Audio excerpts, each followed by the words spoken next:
1985, tobacco giant R.J. Reynolds bought... I saw a quote today that said that anyone who lives outside... Followed the money, I found that it took me up the levels of a pyramid. This is all a scam.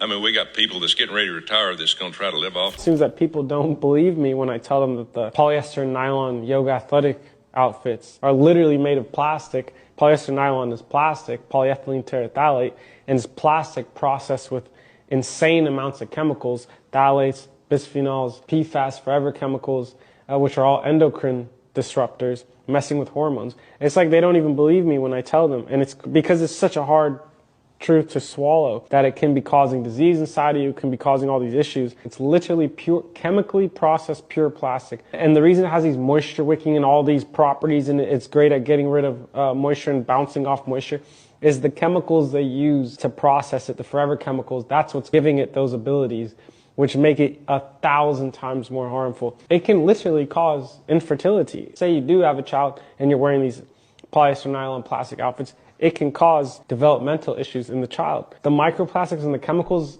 the reason they call them forever chemicals is because they accumulate inside you and don't go away, and they accumulate in the environment and they don't degrade. It takes thousands and thousands of years to degrade.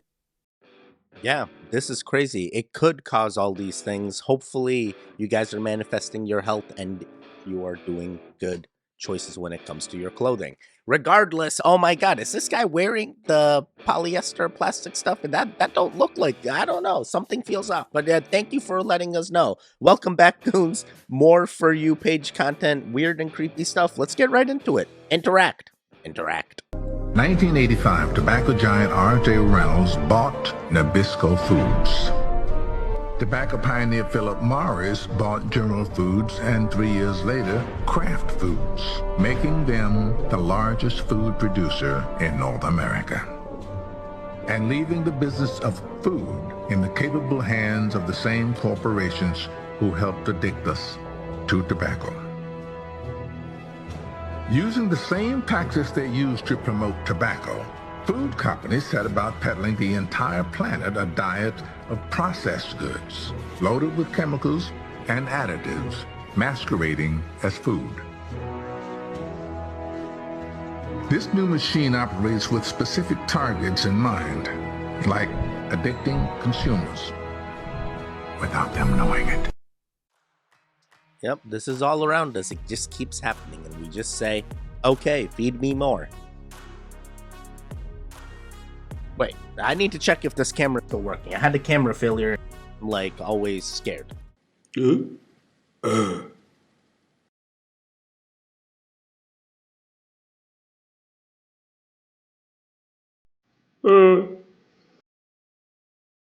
We're gonna see how the earthing or the grounding affects your blood. We're gonna take her blood, put it on the slide, microscopic slide, and take a look.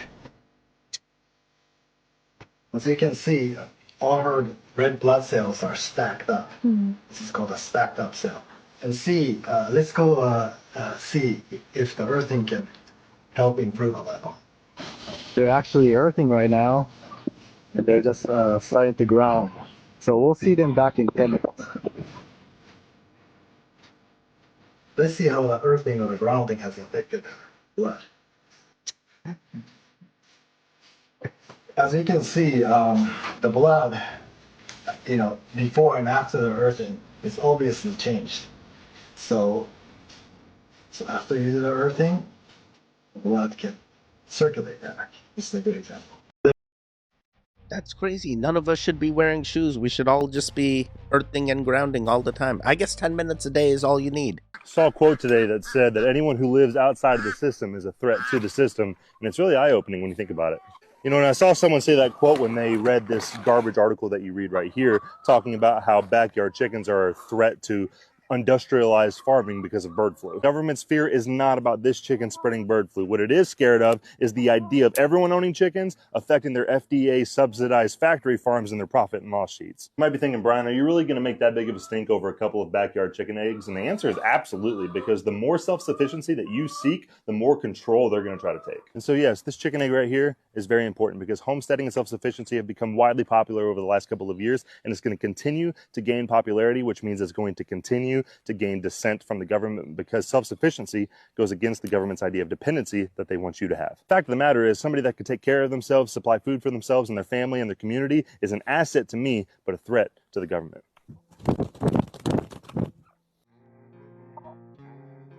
Bro, I feel like this is 100%. It's just like the guns narrative. They took our guns. They're trying to take our guns. It's always the same thing. Stop it. Stop it. Let us live. Let us do the goon things. You government system, stay away. Stay away. When people say that I'm fear-mongering, it's the stupidest thing ever to think that you shouldn't be concerned or aware of your environment and the things that are affecting you. Why wouldn't you question what they're spraying on our food? Why wouldn't you question the chemicals that they're using? Why wouldn't you question those things? And the reason why they don't question is because they're fucking lazy. They don't want to feel uncomfortable. They don't want to have to go question somebody. They don't want to have to call somebody out. And so now when you pressure them anyway, when you add a little heat underneath of them and tell them, like, be aware of your environment. Oh, you're fear-mongering me. I don't want to have to be concerned that there's Roundup in my food and that there's toxins in my sofa, and I don't want to have to think about that. That feels yucky to me, so don't make me think about that. You're just fear-mongering. Let me live my life in peace. Is because no one fucking stood up and had the balls to stand up to these people that were doing horrible, toxic things to our environment and saying, nope, stop, you're not doing that. We got to figure out first if this is going to be safe. And it's not going to be by some government-funded, paid for by whoever agency. We need to figure out how this is affecting not only our bodies, but our environment. Yeah, I am with this lady. I definitely feel like she's upset at the system, and the system we're so far deep that, hey, we need to change it as a group, and it may not be the government that helps us here.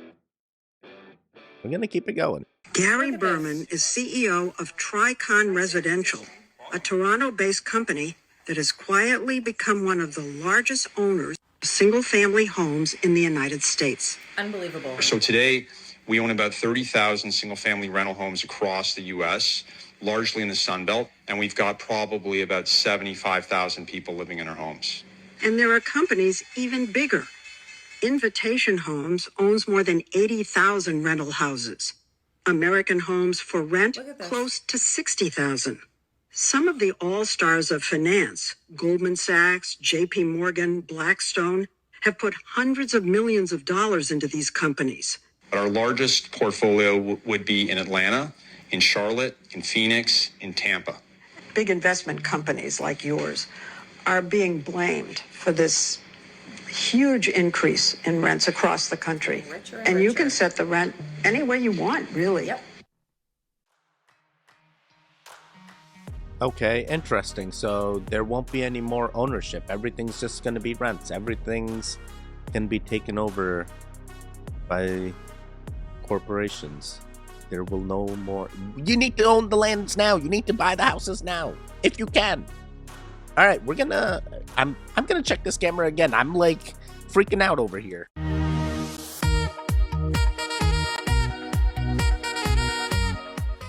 You guys have no idea how awful it is when you have a camera failure. It's like the worst experience because you don't know during the thing. You find out after, you know? It's like, everything's gone. No. Did you know that Charles Lindbergh wrote 2 books that claimed a small financial elite were in control of America? But by 1918, the printing plates of both books had been destroyed. He referred to this group of bankers as the Money Trust, who he accused of being behind the Federal Reserve Act and America's entry into World War I. Just look at what he said about the Federal Reserve Act. This act establishes the most gigantic trust on earth. When the president signs this bill, the invisible government, by the monetary power, will be legalized. The people may not know it immediately, but the day of reckoning is only a few years removed.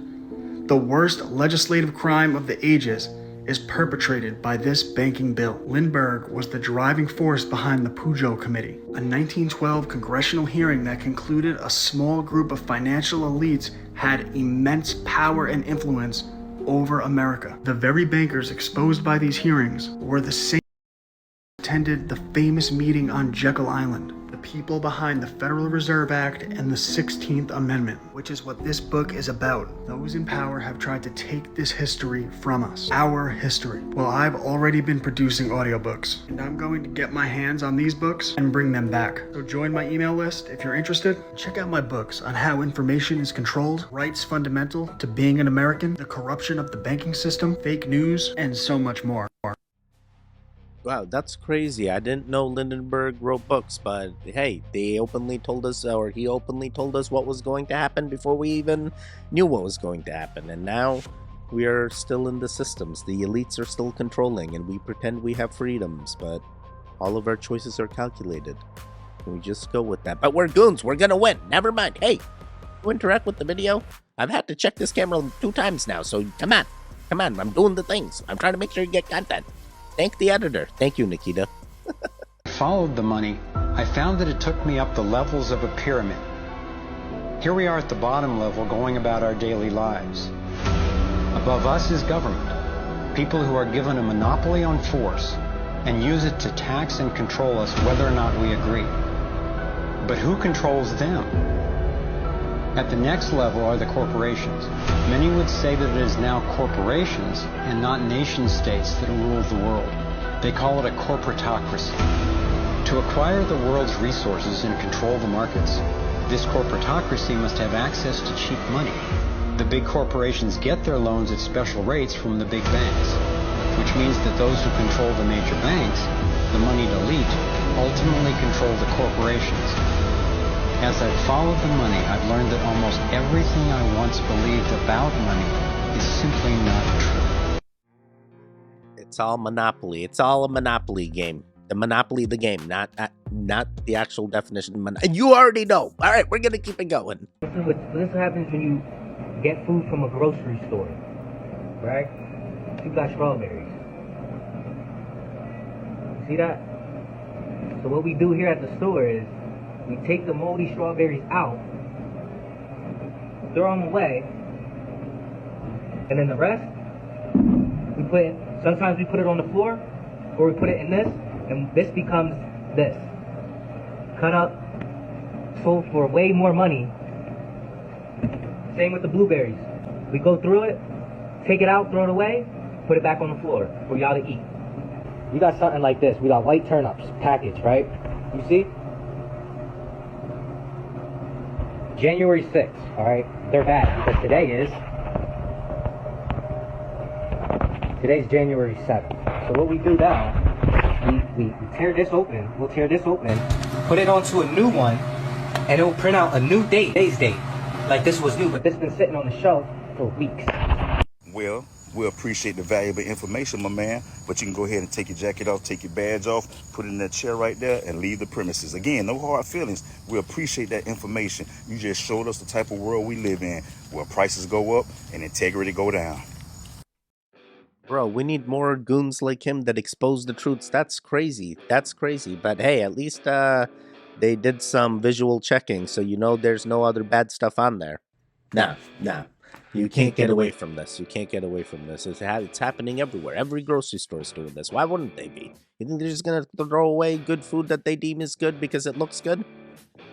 Just because it looks good, it means it's fully cooked or fully fresh? The things they do to make it all appear natural, all appear fresh, all appear like, hey, what is this wax on this thing that appears like I can eat it, but it also has a weird taste?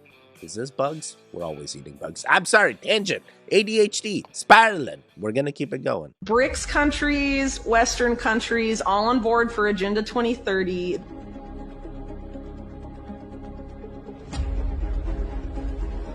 The people in charge of climate finance for the UN, Mike Bloomberg, the billionaire, and Mark Carney. I think your viewers know enough about Mark Carney to know why that's insane, and to think that Mark Carney and Jamie Dimon and Mike Bloomberg and Bill Gates and all of these guys just care so much about the planet and not about robbing you of all of your wealth, which is what they've spent their entire careers doing. I just remember how Jamie Dimon a few months ago was like, well, we should just seize people's private property for, climate change policy. Remember that? Like, private property doesn't exist to Jamie Dimon.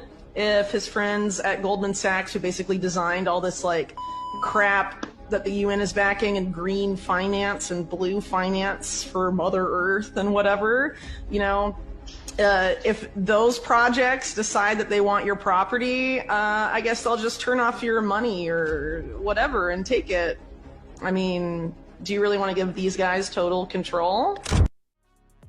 I feel like they already have total control. What we need to figure out a way to take away total control now. Did you guys know that people from the Middle Ages slept biphasically or twice per night? People would go to bed at sunset, and then they would get up around midnight for about 2 hours and just kind of hang out. And they would go back to bed and get up at sunrise. This phenomenon was discovered by the historian Paul Eckerch in the early 1990s through meticulous studies of medieval documents. Other scientific studies have caused many scientists to postulate whether or not this is the natural sleep cycle for everyone before the Industrial Revolution, i.e. before the introduction of artificial lighting and factory work schedules.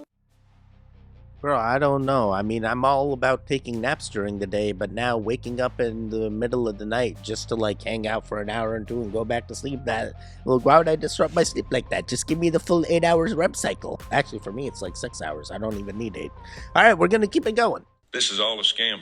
I mean, we got people that's getting ready to retire that's going to try to live off $2,000 to $3,000. Impossible.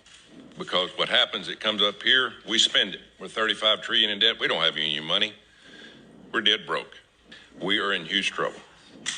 In this body, we had better start figuring that out because we're going to have a run on this city here soon, and there's going to be about 150 million people coming up here saying, where's our damn money? I could have put my Social Security money for 40 years in tax in the market and probably be worth 8 to 10 million today. But the federal government wasted it. People are going to have to work, continue to work longer and longer. Am I right, Ms. Ginger? Can you say something about Social Security? Yeah, and I'd like to point out when Social Security was first founded, those who established it, it was started out as a 2% tax, and they said this will never take more than 6% of your income. Today, it takes 12.4%, and depending on whether you go with CBO or Social Security trustees, it needs to take between 15.8 and 17.5%. Bro, we can only go so long, but hey, I guess the only way we're going to get that systematic change is we just keep inflating, keep increasing, and finally the populace will revolt and be like, yo, this is enough. Now they're saying 17%, bro. 17% and we're at 12. It's going to keep increasing. Oh, man, when is enough enough? 50%? 60%? 70%? How much? How much you want them to take? Do you know why the Democrats are very cool and calm about this upcoming election in November? Because they're trying to make sure that there won't be one. And this has been said many, many times, not by me, by people that I talk to that I know in DC, in the military. I work in oil and gas. My boss is a billionaire. He owns the oil company. He has been saying this for over a year now. And then I see this.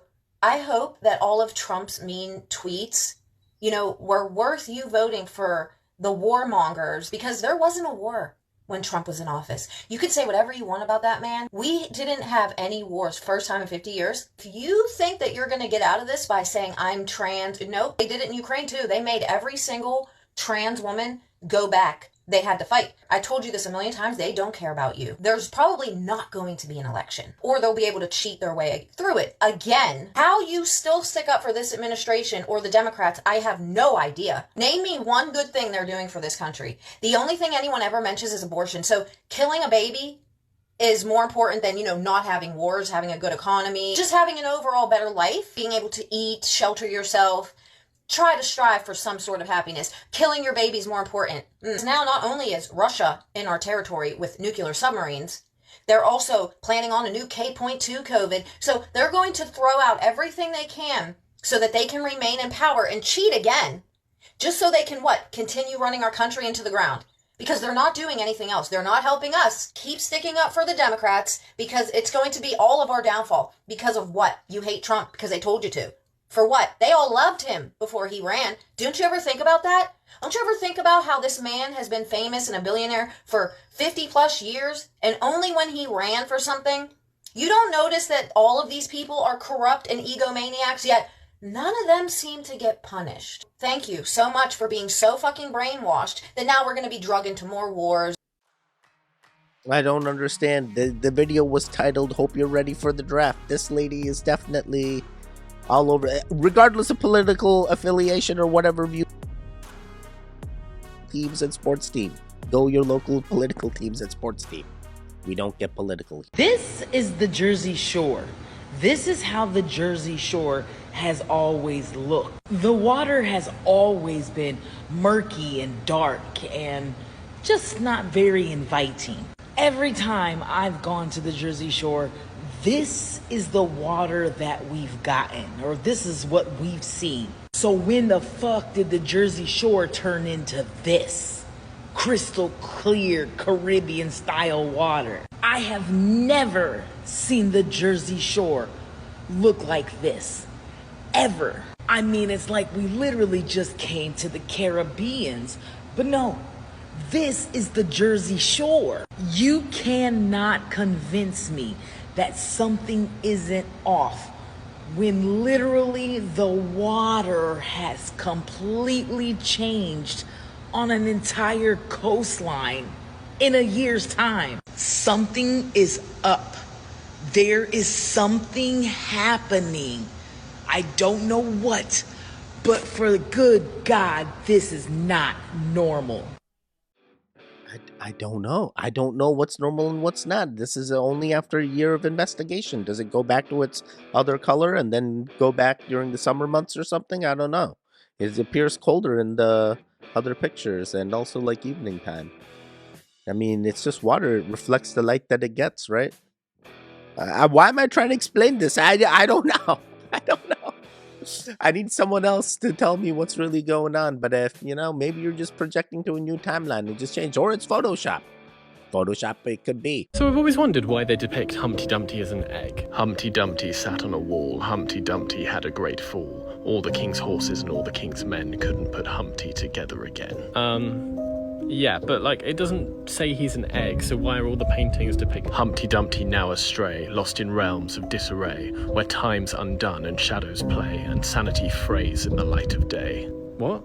I always thought it was just that first bit. The king's horses and the king's men ventured beyond their mortal ken. To bring Humpty back from the void's den, they ventured into the eldritch glen. Wait, you're saying they tried to bring him back? In the maw of chaos they found their dread, where galaxies swirl and stars bled. They glimpsed what lay in the abyss's bed, and wished for sweet oblivion instead.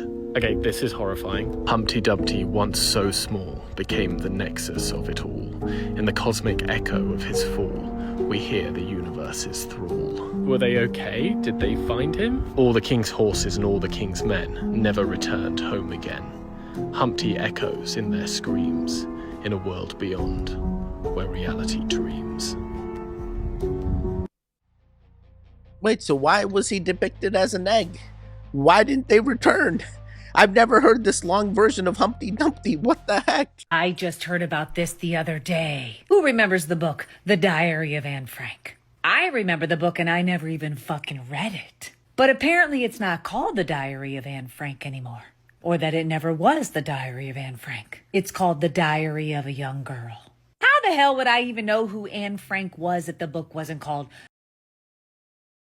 Definitely not know who the hell she was if it was called Diary of a Young Girl. Here's another one that fucked me up the other day too. Oscar Mayer. You remember the song, My Baloney has a first name, it's O-S-E-A-R. My baloney has a second name, it's M-E-Y-E-R. M-E-Y-E-R, right? Meyer. No, nope. Apparently it's spelled M-A-Y-E-R. Wouldn't that make it Mayer? Like May, M-A-Y, Mayer. What the fuck? Go check your bologna and your hot dogs. It's not M-E-Y-E-R. It's M-A-Y-E-R. Why have we been calling it Oscar Mayer all these years if it's really Oscar Mayer? This is the shit that is keeping me awake. There's some others I learned about the other day, but I'm saving them for another video. Because I can't make this shit make sense. Bro, I also come from a Berenstein Bears. I always tell the goons, Berenstein is where I come from. But I also come from Oscar Mayer, too. M-E-Y-E-R. And, it's changed in my current projection and my timeline. And I'm like, what the heck? What the heck? Are we already... Sir, you messed it all up. You collapsed all the Earths into one, and now we got Mandela effects. Look what you did. Look what you did. All right, we're going to keep it going. There is a common plant that could kill you if you trim or weed it, and odds are it could be growing in your backyard. In 2021, a man in Ohio named Jim Lee Blonde woke up at 4 a.m. unable to breathe. His wife rushed him to the emergency room, and within hours, his oxygen levels continued to plummet. By 10 p.m. that night, he was in the ICU, unconscious, connected to a ventilator. The day before, Jim was clearing weeds in his yard, and by the time he took the last batch of weeds to the curb, he instantly started to feel awful. Horrifically, he remained in a coma for over a month, and throughout this entire time, doctors were unable to identify what specifically was happening to him. Even once awake, Jim was so weak he couldn't even speak or write, but as the days passed, he became strong enough to write, which meant his family could finally ask him, "What were you cutting down in the yard?" He wrote, "White flower, purple stem." The family Googled this and within seconds were shocked to see poison hemlock. When the family showed him the plant's photo, he nodded. Poison hemlock contains highly toxic compounds that cause respiratory failure and death if ingested. But what's so dangerous about this is when Jim was cutting and weeding the plants, their poison sap that circulates throughout the entire plant, including the roots and seeds, was released into the air as extremely fine droplets, which he inhaled. Today, poison hemlock grows throughout the US, Europe, Northern Africa, and Western Asia. It's identified by its small white flowers and by its reddish or purple spots that are on the stalk of the plant itself. I don't know about you, but if I kicked the bucket because I'm doing something as lame as weeding my backyard, I would be pissed. Even if I was dead, I would be pissed. I'd probably haunt the garden, honestly. But that's why I wanted to make this video, so this way we could save ourselves from getting poisoned by hemlock. We could avoid it and not touch it altogether. And as always, follow along if you're a fan of all things interesting and horrific. Bro, what the heck? I feel like I got this in my own... I feel like I've recently seen this plant. I feel like this is everywhere. Oh my god, just don't go outside. Stay home, stay safe. Stay home, stay safe. I am telling you, this heat is like, it just hits different. Like the sun, it don't look yellow anymore. It's like white. I don't know if you can really see it. The humidity, Antarctica's falling in, the icebergs. I don't know what they're doing. I don't want to say too much because of the, you know what, checkers, but it's like, honestly, I'm starting and look into all of the stuff people are saying about a fugazi sun. Sun gazing on and off for, I don't know, like 10 years or something. I'm telling you, I cannot look at the sun like I used to. If you don't know me, my name is Tiffany and I share all the misinformation, so be sure to follow for more. Okay, interesting. I have heard sun gazing is beneficial, but yeah, the grand maximum event is the reason the sun's a different color, and then soon, once the peak's over, maybe it'll return back to its regular color. I think it's just temporary, but hey, it is hitting different. It's very hot these days. It's hot. It's a heat wave that just keeps going. Just keeps going. All right, we're gonna do just 2 more. When the dollar fails, you're gonna need something to barter with. That's why I keep gallons of whiskey. When things get tough, people want to forget. Plus, I'm Irish. Plus, you're Irish. I also do believe in the bartering. Once the economy fails in that systematic thing, bartering is the only way. So have things to barter. I've been making my own alcohol for quite some time. I don't actually drink alcohol. I just have it for others. So that way I can get the things I want and then they get alcohol. I make wine. I make beer. I make cider. I can make hard liquor. I can do it all. We have done the entire process. Recently, we just bottled a black grape wine from Chile. The grapes were from Chile. It was very nice. Regardless, we're going to keep it going. One last one. The fitter you are, the less our heart needs to pump. So you've probably heard of resting heart rate. The fitter you are, the lower your resting heart rate. You know, mine is, well, in Australia it was 45, but if you've got a resting heart rate of, I would say 55 to 60, it's okay. We've got Tour de France athletes who have got like a resting heart rate of 38. That means their heart is so efficient, it is so strong, that every time it pumps so strong that it ejects enough blood for the entire body. So it says, okay, I'm fine, I've got enough blood, I don't need to keep beating. Whereas if you don't have a cardiac system that is efficient and effective and it's weak, you're going to be needing to pump out blood at rest, and that's not good. We don't want that. So aerobic physical activity not only strengthens the cardiovascular system, but you're strengthening the arteries. So that is one of the good things of aerobic exercise. Yeah, I definitely say exercise. All goons stay healthy. That's what we need. Hey, they get your beats per minute down. That sounds like that's the way to be.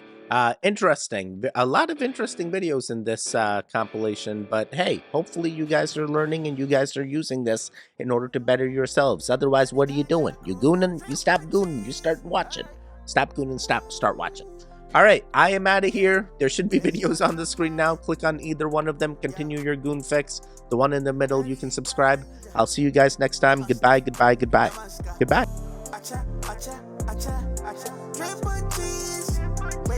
Wake up.